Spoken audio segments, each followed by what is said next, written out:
last time on Tuesday, we were talking about the use of the word nigger by various people in context, sometimes trying to be trivializing, sometimes obviously agonized, but trying to disguise that fact, but sometimes by one's neighbors, sometimes by oneself, but always in a kind of non-trivial usage. So today we're turning to the other side of the phenomenon and thinking about what it means to inhabit that adjective, nigger, what it means to embrace that as one's identity. So at least the Joe Christmas part of the story of Light in August is really about what it means for somebody to choose to be black, right? So it's very important to recognize that this is a volitional act. It is a decision, active, conscious decision.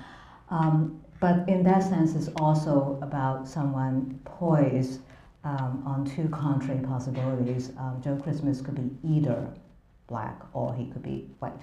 So the either or possibility is something that actually becomes quite important in American literature outside of Faulkner. So I just wanted to talk about one other work published very close to Light in August by Nella Larsen. As we can see, Nella Larsen herself is someone who could go either way.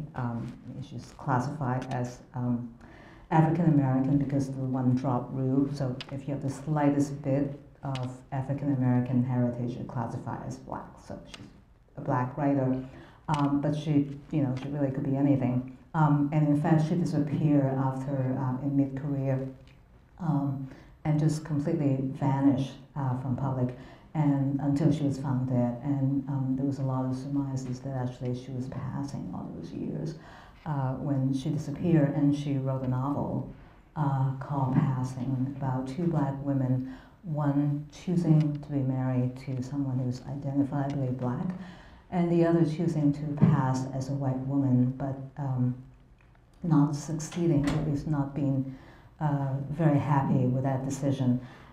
So Passing, this was published in 1929, so very close to Light in August. And as we can see from the book cover, is really about the choice of someone who looks completely white, who is classified as black, but who chooses to behave as a white person, live the life of a white person. So in Faulkner, what we see is also a kind of passing. So let's not forget that actually is very much similar to the dynamics in Nella Larsen's Passing. It is someone, a man, who looks as white as the woman here, who actually is initially classified as white, but then chooses, in spite of his outward appearance, to embrace the life of a black man. So it is a passing in the opposite direction. It is self-blackening. A white person blackening himself. There's no way he can blacken his interior, but at least he can try to blacken his inside, try to blacken his emotions, his choice of companions, and all the rest of it. So this is what Joe Christmas decides to do when he starts on this run down this long street that goes from the south to Chicago to the north, and analyst for 15 years he was on this street. And that's what happens to him when he's on this 15-year long street. He lived with Negroes, shunning white people. He ate with them, slept with them, belligerent, unpredictable, uncommunicative. He now lived as man and wife with a woman who resembled an ebony carving. At night he would lie in bed beside her, sleepless, beginning to breathe deep and hard. He would do it deliberately, feeling, even watching, his white chest arch deeper and deeper within his ribcage, trying to breathe into himself the dark odor, the dark and inscrutable thinking and being of Negroes, with each suspiration trying to expel from himself the white blood and the white thinking and being. and all the while his nostrils at the odor which he was trying to make his own would whiten and tauten, his whole being writhe and strain with physical outrage and spiritual denial. So this is an incredible instance of self-blackening, somebody who doesn't have to be black, choosing against everything in him, his sense of smell, his sense of sight, his sense of touch, everything, against everything in him, even though every inch of him is revolting against being classified as black and associating with blacks. That's what he chooses to do. So it's a very, very complicated kind of psychology. Usually when somebody identifies with someone who's they're not usually obviously identified with, it's because they really like that identity. But in this case, it's absolute loathing of being black and at the same time deciding to be black himself. So this is a much more complex psychology that we've seen in this novel. And I think to understand this, I think we need to borrow the terminology from someone who talks about what he calls double consciousness. So this is W.E.B. Du Bois, very important thinker and activist from the 19th century to the basically 20th century.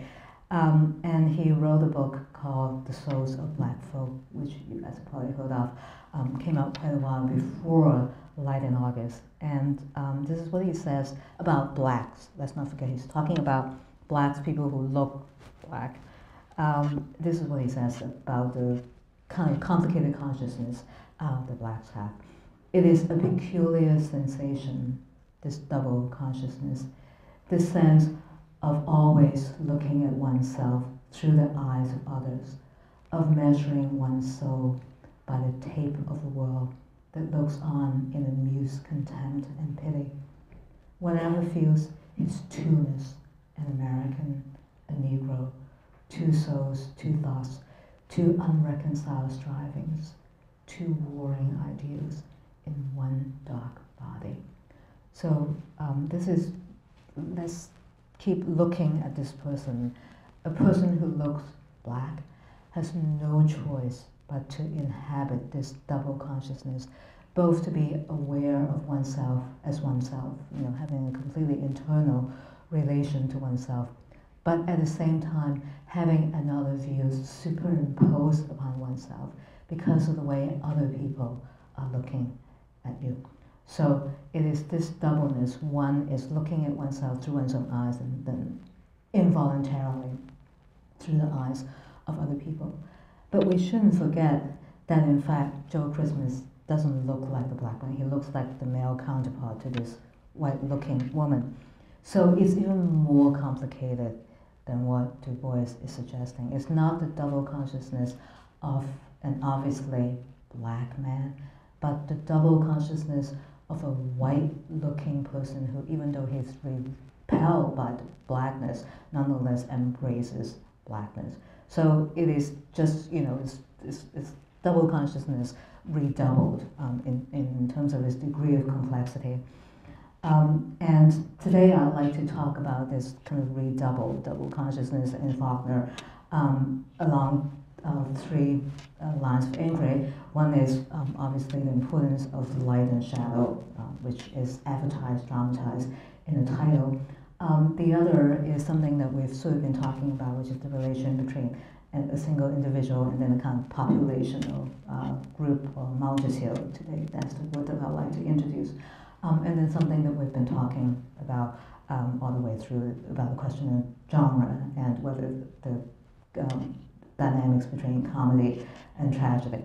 But let's start with also, given this configuration, I'd like to look at three characters, basically the two ends of the spectrum and then a midpoint. I think that you know which two ends of the spectrum would be Joe Christmas and Lena Grove. One tragic figure and the other comic figure. And between the two of them, I would like to put now a third figure, which is the Reverend Hightower. We've been talking about the Reverend Hightower in various contexts, but I'd like to bring him to bear now on the two obvious protagonists of Light in August. But first, starting with Joe Christmas, I'd like to talk about three moments, actually it's more than three, but three clusters of moments, revolving around the act of striking a match. It is so obviously a pattern, a symbolic pattern, revolving around that act that I think is really worth thinking about, the three of them in sequence and in the interrelations. So the first instance of striking a match is when he's contemplating killing Joanna. So Christmas lit the cigarette and snapped the match toward the open door, watching the flame vanish in midair. Then he was listening for the light, trivial sound which the dead match would make when it struck the floor. And then it seemed to him that he heard it. Then it seemed to him, sitting on the cot in the dark room, that he was hearing a myriad sounds of no greater volume, voices, murmurs, whispers, of trees, darkness, earth, people. His own voice, other voices evocative of names and times and places, which he had been conscious of all his life without knowing it, which were his life, thinking, God, perhaps, and me, not knowing that too. He could see it like a printed sentence, full-born and already dead. God loves me too, like the faded and weathered letters of last year's billboard. God loves me too. So there's just an incredible passage, and I just want to say some obvious things about it and then come back to it. But there's the striking of the match and then the dying out of the match. So literally the light dying out. But what is also interesting is that actually as the light dies out, then it becomes a completely auditory moment. It's all about the sounds that come to Joe Christmas, the voices he hears. The light, the visual tableau completely gives way to an auditory, a soundscape basically. And then there's this weird kind of emergence of a kind of his own theology, right? You know, we've been talking about the importance of Calvin last time, and the repetition of the name Calvin in Light in August. And here there's this obvious invocation of his relation to God and what it means to repeat that line, God loves me too. So just want to point out these obvious things, but because this is the last class, I thought that it would be good to bring back some other, the other two authors. So just to the obvious detail of God appearing on the billboard. We actually have seen exactly this before in The Great Gatsby. And I said, God knows what you've been doing, everything you've been doing. This is Michaelis talking to George Wilson, Murdo's husband.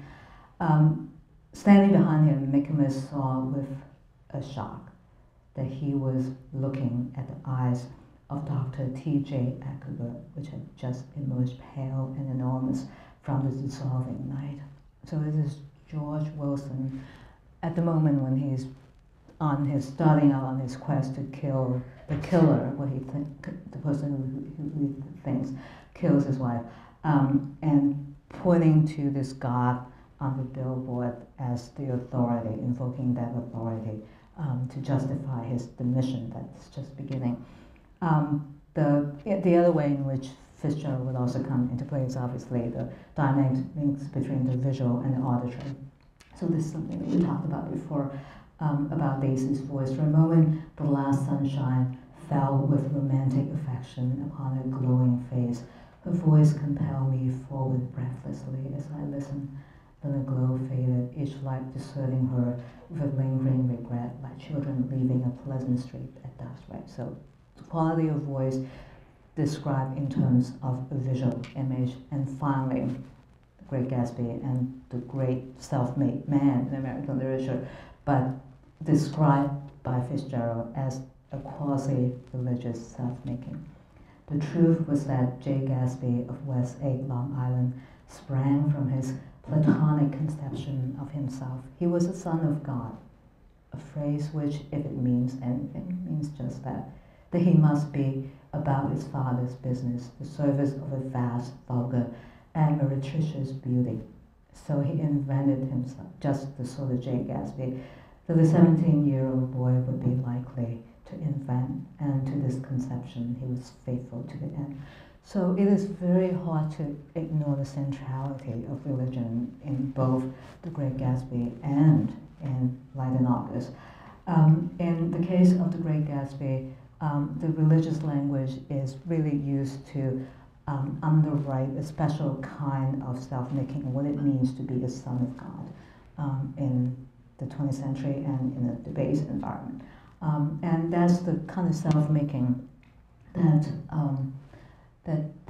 Fitzgerald is talking, relatively non-racialized, even though we've seen that there's a little bit of race in The Great Gatsby as well.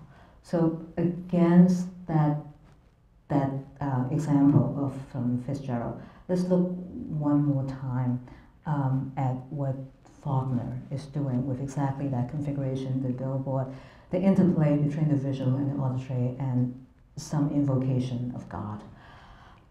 It seems that when the light dies out, when our only relation to light is by way of a dead match, right? Dead match, and then it hits the ground, and then the light goes out completely, and instead what we get is all these sounds that come to Joe Christmas, and he becomes an involuntary, strictly passive recipient of sounds that come to him.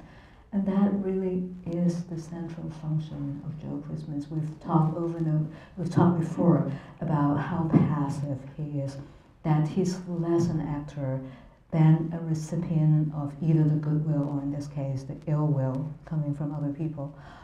So he really is a blank slate that on which other people, the entire community, can write the collective signature. He really is the bearer, and it's not a very good metaphor considering that we're looking at an auditory image, but just to switch to visual image briefly, he is the bearer of the collective signature of that community. So the transition from light to darkness in this moment, and the transition from the input coming into the eye and the input coming through the ear, is the increasing or the dramatized passivity of Joe Christmas, that he's really completely a blank page that everyone else writes the deeds onto. But there's this further complication, because this is a racialized landscape. It seems to give us a racialized version of a Calvinist theology that we talked about last time, right? So just want to think about what it means that, okay, the first italicized cluster was God, perhaps, and me, not doing that too, and then God loves me too, repeated twice. It's almost as if the only thing Joe Christmas is sure about is that God loves other people.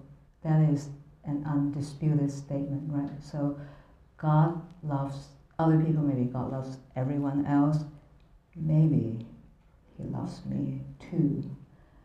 So there can be a more devastating self-reflection or speculation about yourself, is that everyone else come before you. You are an afterthought, and maybe not even an afterthought in God's mind. And even if it's an afterthought, if it's written on God's consciousness, it's written like those faded and weathered letters of last year's billboard, that you're that unimportant, that negligible to God. So it definitely is a interesting racialized variation on predestination. And so just it's worth going back to Calvin for that reason and see why it actually lends itself so readily to this particular negative kind of racialization. Last time we talked about the original sin and so on. So this is another very famous statement coming from Calvin on predestination. And you know, there's nobody more upfront than Calvin about predestination and what it means.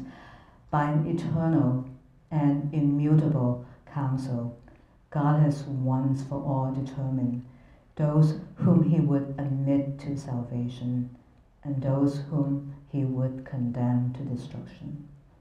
To those whom he devotes to condemnation, the gate of hell, the gate of life is closed by just and irreprehensible but incomprehensible judgment.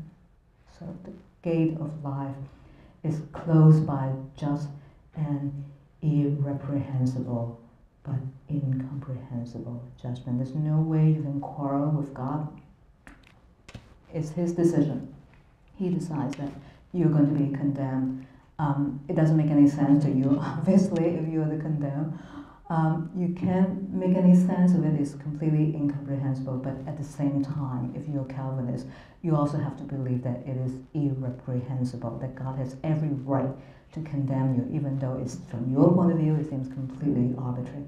So that really is the meaning of predestination in a particular interpretation of a racialized context, is that to be black is to be predestined in that particular way, is always to come second, always to be an afterthought, and maybe even less than an afterthought in the mind of God. And that is what Joe Christmas metaphorically as well as pragmatically chooses to, given his own sense of being so negligible in the world. So you know, that would be one interpretation of why he chooses to blacken himself, even though he doesn't have to. So this is Faulkner's version of predestination, is self-blackening of a white-looking man. It completely honors the logic of the gate of life being closed by just and irreprehensible but incomprehensible judgment. And it's always under the shadow of race. So I would say that the part of Light in August that is associated with Joe Christmas is very much the regime of shadows. And Faulkner is actually quite heavy-handed about how often in, you know, we said it, the original title of Light in August was Dark House. It could also be the shadows of August, because so much of the book is really about the shadows. So, and the shadows tend to emerge in the context of striking a match. So let's go on to the next moment, next episode of Joe Christmas striking a match, or turning on the lighting a lamp. This is the moment after the dialogue that we've looked at last time, with Joanna offering to send him to study with a black lawyer and turning over all her funds to him. And then the next thing that she asks him to do is to kneel with her and pray. So this is all in that context. Light the lamp, she said. It won't need any light, he said. Light the lamp. No, he said. He stood over the bed.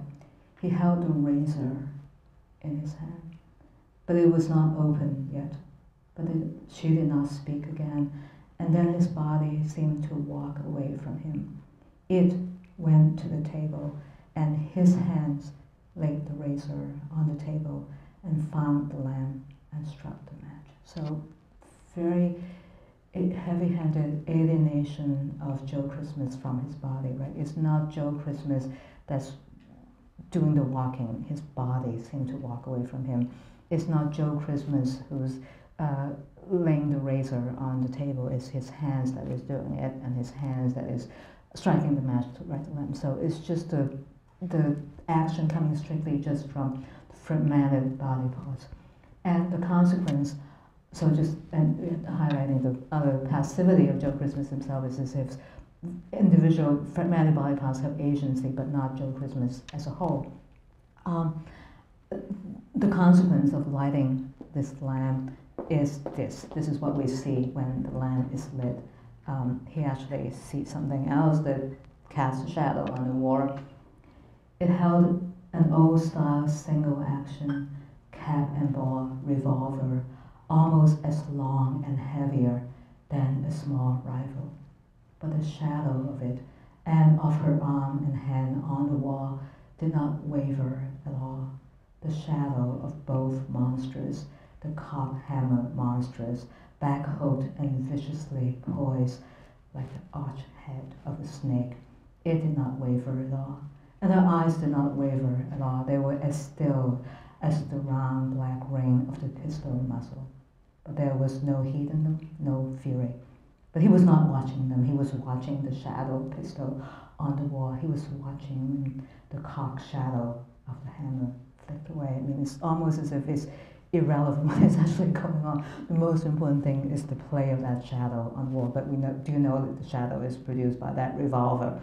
But here we have actually the symmetry of weaponry, right? So Joe Christmas is come fully equipped. He has the razor in his hand, even though it's not open. And Joanna has the revolver already, and she thinks that it's ready to go. And that's what Joe Christmas is seeing. So this is the outcome of that particular relationship that is completely under the shadow race, right? So Joanna would call him nigger, nigger, or negro, negro, negro. That relationship is completely under the shadow of race. So this is actually the early moment when she talks about race as a curse, as an eternal curse, is the equivalent of predestination in America. But after that, I seem to see them for the first time not as people, but as a thing, a shadow in which I live, we live. All white people, all other people.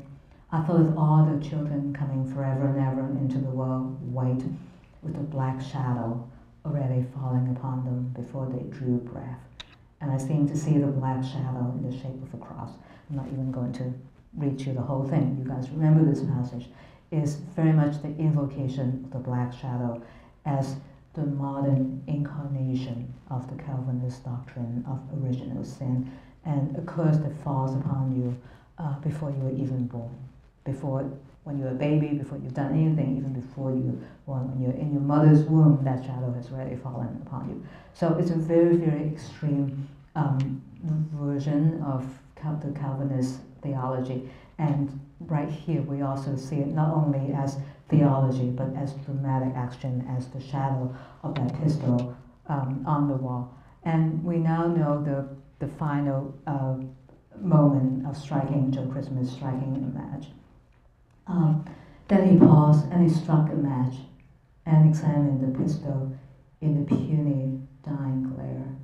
The match burned down and went out, yet he still seemed to see the ancient thing with its two loaded chambers, the one upon which the hammer had already fallen and which had not exploded, and the other upon which no hammer had yet fallen, but upon which a hammer had been planned to fall.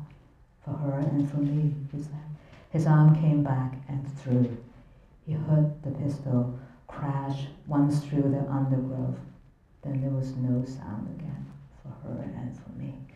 So this is basically the tragic plot in Light and Art. There's no denying the importance of tragedy, and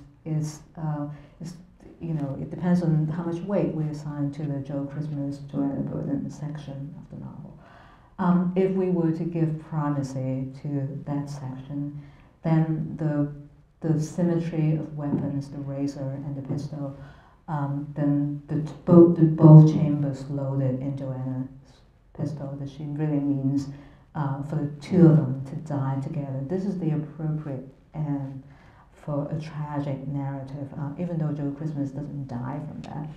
Nonetheless, the stage is really set for that particular tragic outcome. So there's really not a whole lot more. It couldn't be any other outcome. There could be no other ending for Joe Christmas and Joanna. Either one of them would have to die, or the two of them would have to die. But there's really no other. Faulkner can't really think of any other ending for the two of them. But thank God they're not the only ones in Light in August. So we're beginning to move to somewhat to the other side, towards the other side of the spectrum. Actually a very interesting transitional figure, or someone who's at midpoint between Joe Christmas and Lena is Hightower. Actually the image of the light and shadow and the kind of contrast between light and shadow is also the visual landscape in which Hightower is situated. So this is the moment when Byron Bunch and Joe Christmas' grandparents, at this point we sort of know that they are related, but basically Byron Bunch, go into Hightower and begging him to tell a lie so that Joe Christmas can have an alibi. So Byron said, it's really your word against Joe Brown's. If you would just say that he was with you that night, that will be better, stronger evidence than anything coming from Joe Brown. So Hightower could have told a lie and the lynching wouldn't have happened. But this is what he does. Because now Hightower is shouting, I won't do it, I won't. With his hands raised and clenched, his face sweating, his lip lifted upon his clenched and rotting teeth, from about which the long sagging of flabby and putty-colored flesh falls away. Suddenly his voice rises high again. Get out, he screams. Get out of my house, get out of my house. Then he falls forward onto the desk, his face between his extended arms and his clenched fist. As the two old people moving ahead of him, Byron looks back from the door. He sees that Hightower has not moved. His bald head and his extended and clenched fisted arms lying full in the pool of light from the shaded lamp. This particular visual image suggests that Hightower is completely poised between light and shadow. There's light, but it's coming from a shaded lamp, and he's given an opportunity actually to do something significant in the world. To have saved Joe Christmas would have been a significant deed in the life of someone who actually has not done a lot of significant things. His life could have been much more consequential, and in fact it hasn't been all that consequential. So saving Joe Christmas would have been a consequential action, but Hightower just cannot bring himself to do it for all kinds of reasons, and we can speculate why he chooses not to do it. But that is a moment when his voice is very high, as befitting his name, Hightower. But what that very high voice is doing is turning away this opportunity. I mean, I think all of us would have different decisions whether or not to lie at that moment. His decision is not to lie and to allow the violence to erupt, as everyone can see that it's about to. But this is not this is the moment when he's sort of in this light from the pool of light from the shaded lamp. But there's another possibility for Hightower that comes actually only 5 pages after that. So Faulkner actually, I would say, is quite gentle towards Hightower in terms of the final place given to him in the story, in the novel. So we know that once before Hightower has tried to deliver a baby, right? So we have a black woman, and the doctor is supposed to come, and the doctor arrives too late. So Hightower delivers the baby, and the baby is dead, and then the rumors go all around the town that the baby is his, so on. So it turns out that he actually gets a second chance to deliver a baby, and of course we know whose baby it is. But he gets to deliver the baby because the doctor also arrives too late a second time. So the doctor arrived too late this time also. Byron had to wait for him to dress. Byron was sent to fetch the doctor. Byron had to wait for him to dress. He was an oldish man now, and fussy and somewhat disgruntled at having been awakened at this hour. Then he had to hunt for the switch key to his car, which he kept in a small metal strong box, the key to which in turn he could not find at once. So when they reached the cabin at last, the east was primrose color, and there was already a hint of the swift sun of summer. And again the two men, both older now, met at the door of a one-room cabin. professional having lost again to the amateur, for as he entered the door, the doctor heard the infant cry. So it is crucial that this is a repetition. This is a replay of an earlier scenario. Faulkner emphasizes this over again. It's the second time, right? Too late this time also and again. So it turns out that actually the second time around makes all the difference in the world, because at this time Hightower is able to deliver the baby successfully. This is actually the consequential action that he manages to do, that is granted him. He's not granted the bravery, or I don't even know what word to use for if he had chosen to lie. He's not granting that whatever mental ability or mental toughness to lie for Joe Christmas, but he is granted something that actually is both more uncontroversial and with an obviously benign outcome, the delivery of a baby when the professional doctor is too late this time too. So it turns out that Faulkner has given us not only, and that is why the double consciousness is redoubled, or maybe redoubled again in Light in August, is that there are two meanings to being second. In Joe Christmas's usage, God loves me too. Being second means that basically you are nobody, that you are nothing, that you count for nothing at all. You're always going to be an afterthought. God loves me too. That's what being second. It means losing out, and maybe not even having the dignity of losing out, just meaning being a non-contender, really, in a field where everyone else is going to be ahead of you. Being a non-contender is what being second, having the word two attached to you.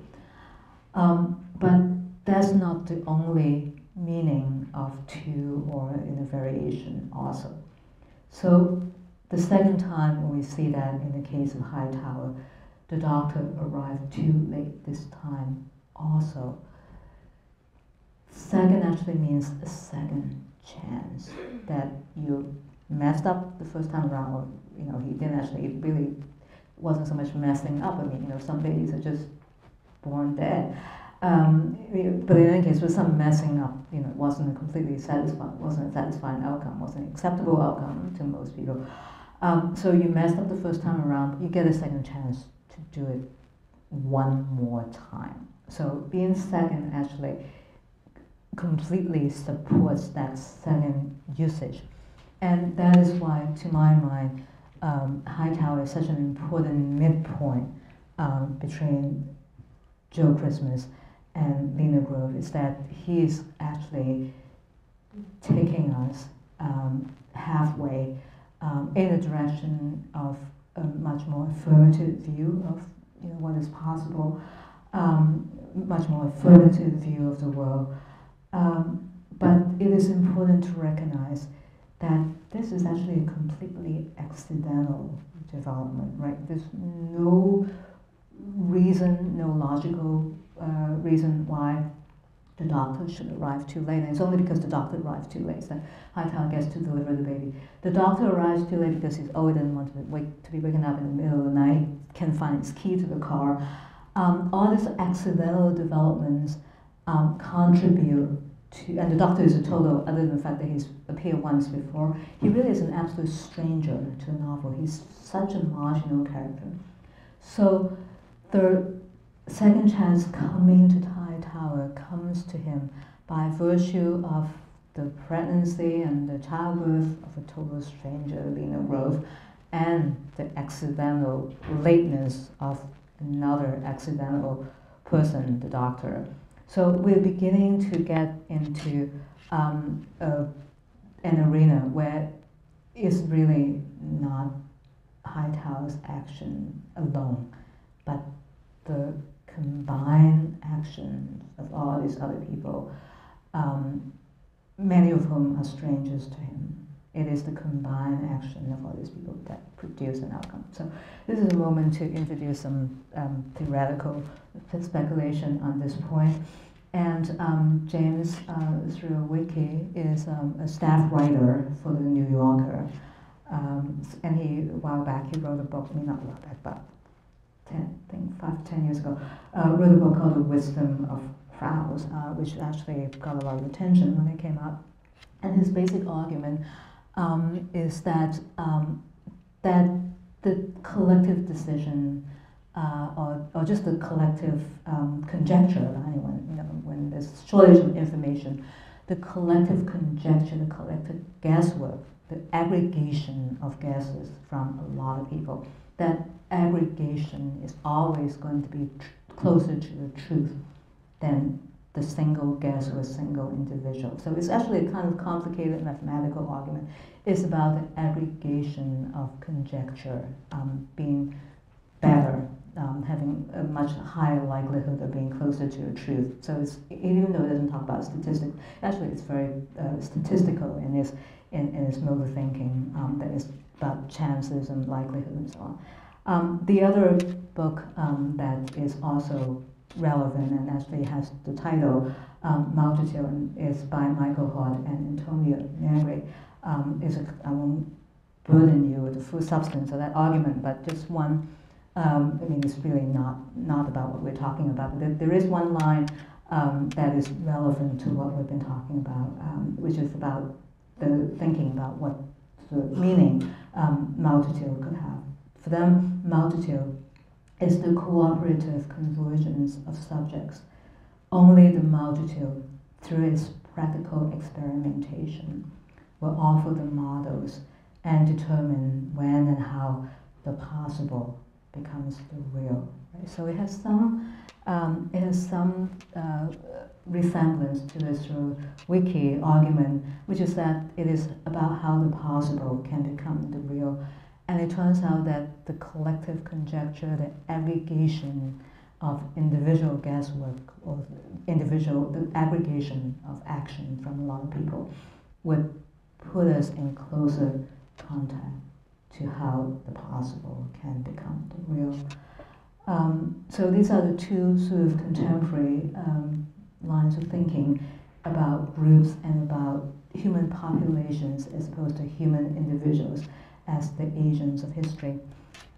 It turns out that actually there's also a 19th century precedent for Faulkner, and we're so used to thinking of the Scott letters and condemnation as the bigotry paradigms, but let's not forget actually the Hawthorne's a very important statement about multitude that runs completely counter to our stereotypical vision of paradigms.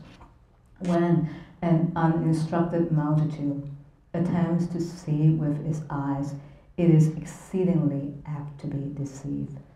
When, however, it forms its judgment, as it usually does, on the intuitions of its great and warm heart, the conclusions thus attained are often so profound and so unerring as to possess the character of truth supernaturally revealed. It's an astonishing statement from the Scott letter saying that, in fact, that the great and warm heart is not the attribute of a single individual. That, in fact, the human heart in its individual embodiment is likely to have lots and lots of shadows in it.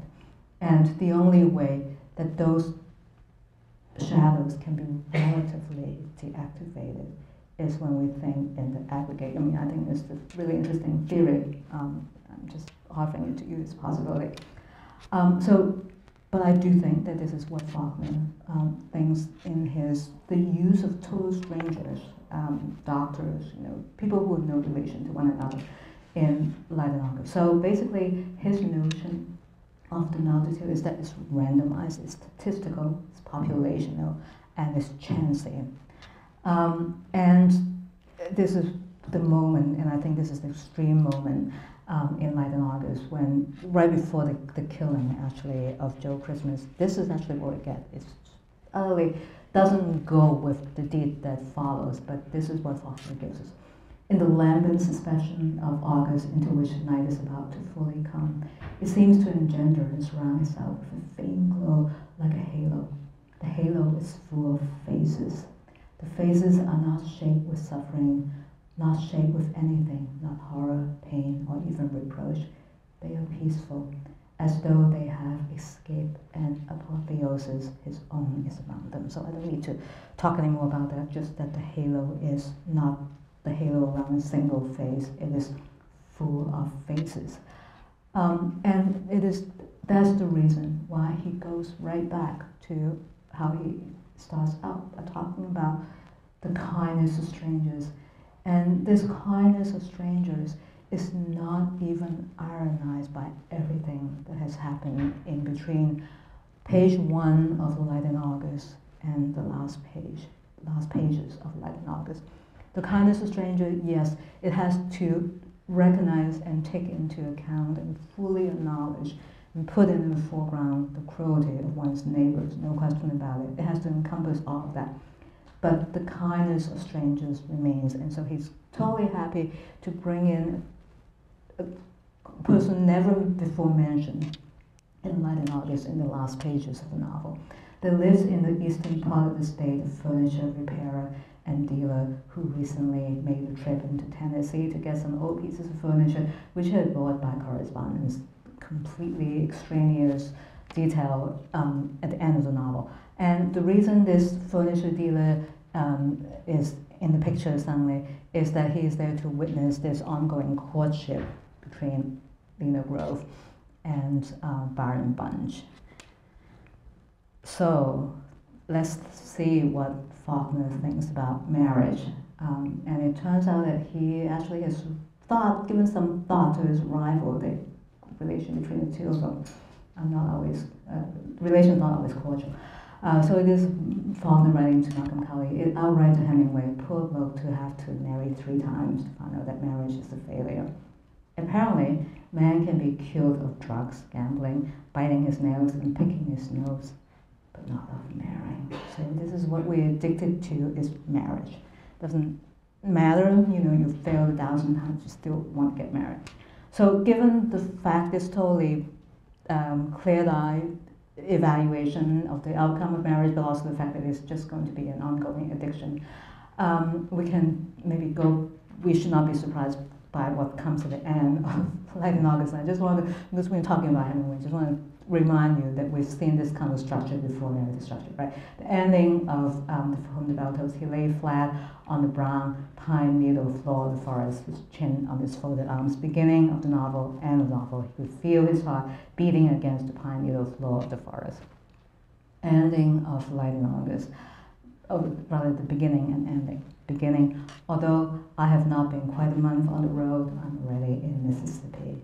And ending of Light in August. Here we ain't been coming from Alabama for 2 months, and now it's already Tennessee. So it is Lena Grove counting on the kindness of strangers and counting on the statistical fact that to every Lucas Bush there will always be a Byron Bunch, because marriage is an addiction. So that's why it is a comedy. Thank you very much.